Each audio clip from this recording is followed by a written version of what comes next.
டெத்வா பாதிப்பு இடைக்கால தங்குமிட நிர்மாணம் மே முதல். லஞ்ச ஊழல் விசாரணை ஆணைக்குழுவில் இருந்து வெளியேறிய மைத்திரி.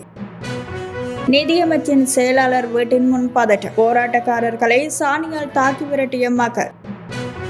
யாழ் தாயிட்டு விகாரைக்கு முன்பாக பதற்ற நிலை. போலீசாரின் நிபந்தனையால் முரண்பாடு.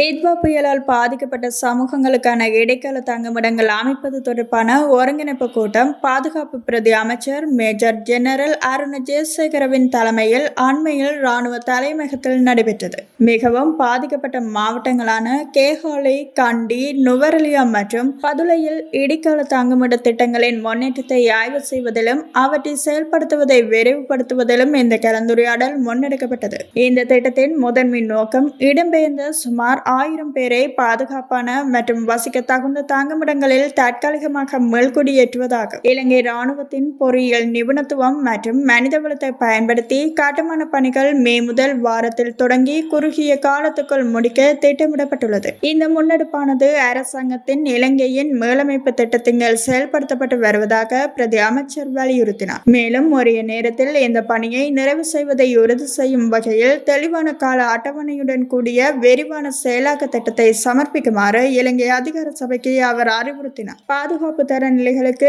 இணங்குவதை உறுதி செய்யும் வகையில் அந்தந்த மாவட்ட செயலாளர்கள் மற்றும் தேசிய கட்டிட ஆராய்ச்சி நிறுவனத்தின் உதவியுடன் கட்டுமான பணிகளுக்கு பொருத்தமான நிலங்களை கண்டறியும் செயல்முறை தற்போது நடைபெற்று வருவதாகவும் அதில் குறிப்பிடப்பட்டுள்ளது. தாமதங்களை தவிர்ப்பதற்காக அனைத்து பங்குதாரர்களுக்கும் இடையே ஒருங்கிணைப்பை மேம்படுத்தும் அதே வேளையில் வெளிப்படைத்தன்மை, பொறுப்புக்கூறல் மற்றும் தர உறுதிப்பாடு ஆகியவற்றை பேணுவதன் முக்கியத்துவத்தையும் பிரதி அமைச்சர் மேலும் வலியுறுத்தியிருந்தார்.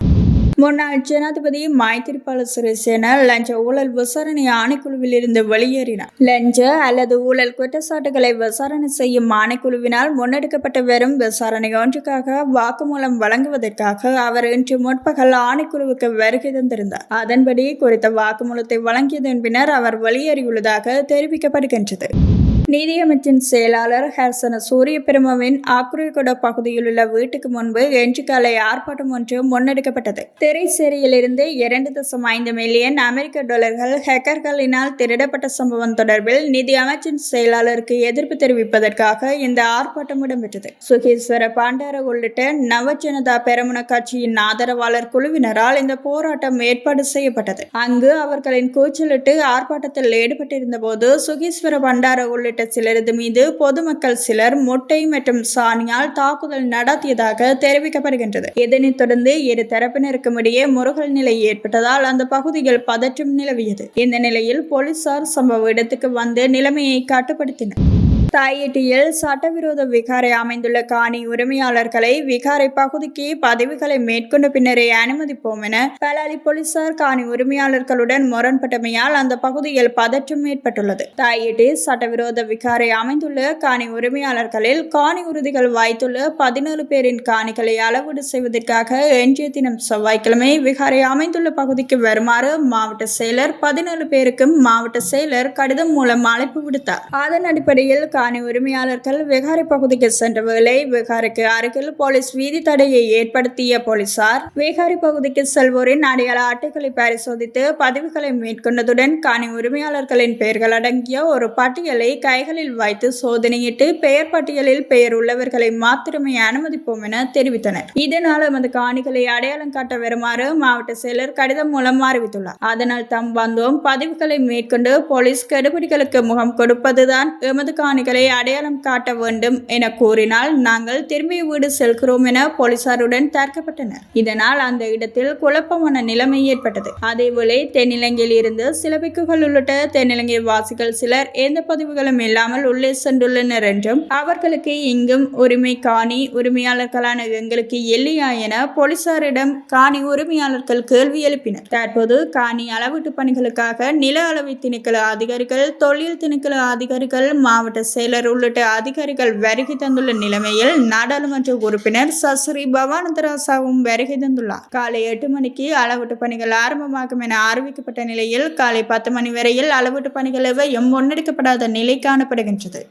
தமிழகத்தின் மண்டபம் கடல் வழியாக இலங்கைக்கு தப்பி செல்ல முயன்ற இலங்கை அகதிகள் உட்பட 6 பேர் நேற்று மாலை கைது செய்யப்பட்டுள்ளனர். இலங்கையில் ஏற்பட்ட பொருளாதார நெருக்கடி காரணமாக கடந்த 2022ஆம் ஆண்டு மார்ச் மாதம் முதல் 300க்கும் மேற்பட்ட இலங்கை தமிழர்கள் கடல் வழியாக சட்டவிரோதமாக தனுஷ்கோடிக்கு வந்து தமிழகத்தில் அகதிகளாக தஞ்சம் புகுந்தனர். அவர்கள் அனைவரும் மண்டபம் இலங்கை தமிழர் மறுவாழ்வு முகாமில் தங்க வைக்கப்பட்டனர். தற்போது இலங்கையின் பொருளாதார நிலை சீராகியுள்ளதால் முகாமில் தங்கியுள்ளவர்கள் மீண்டும் தாய்நாடு திரும்ப விருப்பம் தெரிவித்து ராமநாதபுரம் மாவட்ட ஆட்சியர் மற்றும் சென்னையில் உள்ள இலங்கை தூதரகத்தில் பலமுறை மனு அளித்தார். இருப்பினும் இவர்கள் சட்டவிரோதமான முறையில் கடல் வழியாக தமிழகத்துக்குள் நுழைந்ததால் இவர்களை மீண்டும் இலங்கைக்கு திருப்பி அனுப்புவதில் சட்ட சிக்கல் நிலவி வந்தது. இதன் காரணமாக முகாமில் உள்ள பலர் மீண்டும் சட்டவிரோத படகுகள் மூலம் இலங்கைக்கு தாப்பி செல்லும் சூழல் ஏற்பட்டது. இந்த நிலையில் மண்டபம் தெற்கு கடற்பகுதியில் சந்தேகத்துக்கிடமான முறையில் நின்று கொண்டிருந்த 3 இலங்கை தமிழர்களை கியூ பிரிவு போலீசார்